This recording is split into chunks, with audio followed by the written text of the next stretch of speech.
Hi guys! So, gumising tayo ng maaga ngayon kasi may pupuntahan tayo.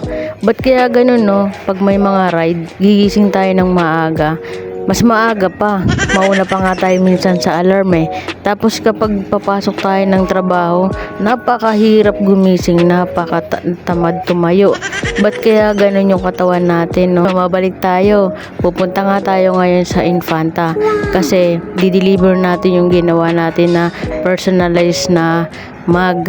So samahan nyo kami sa pagpunta namin ngayon. Kasama ko nga pala dito yung kapatid ko kasi syempre nakakatakot naman dyan ang dilim-dilim, nakakatakot bumiyahe ng ganito. Pero wag kang lilingon para hindi mo maramdaman yung takot.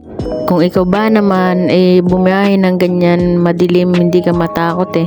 Pero mas maganda siya mag-ride ng mga gantong oras, mga alas 5, yung paliwanag na siya. Yan, kasi mas maganda bumiyahe ito yung paliwanag na kaysa yung padilim. Nakakatakot talaga. So ayun nga, inabutan kami dito talaga ng ulan, halos kakahinto lang. Nag-stop over muna kami dito ng kapatid ko kasi nakakapagod din naman mag-drive dun no. Ang dilim kaganina. At ngayon, thank you Lord, nakarating na kami dito sa may drop off. So ibibigyan na natin to kasi naman nagmamayari nito.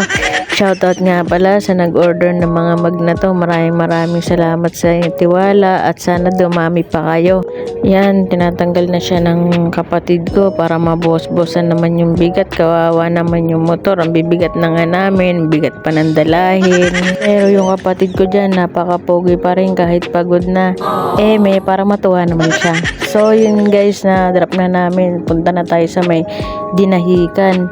Napakaganda dito ng tanawin, napakaganda ng mga palayin.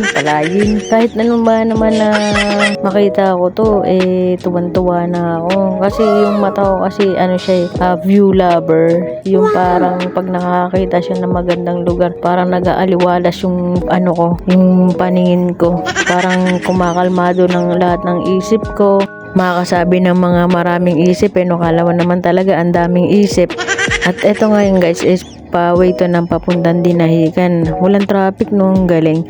At tsaka may deliver pa pala tayo dito, isang drop pa pala to. At yung sticker pala ni Talia. Ato guys, nandito na tayo sa Dinahican.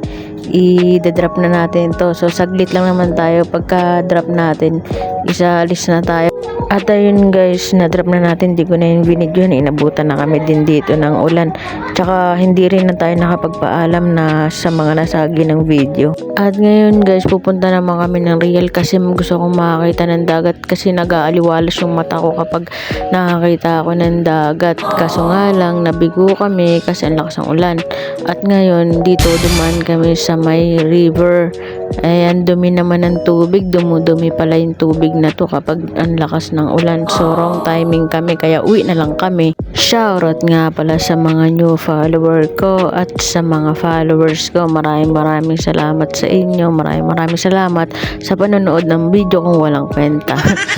At nagpa-video nga dito pala yung kapatid ko for the last time. At saka minsan lang naman din siya makapunta dito. Pogi yarn. Yun lang. Bye-bye.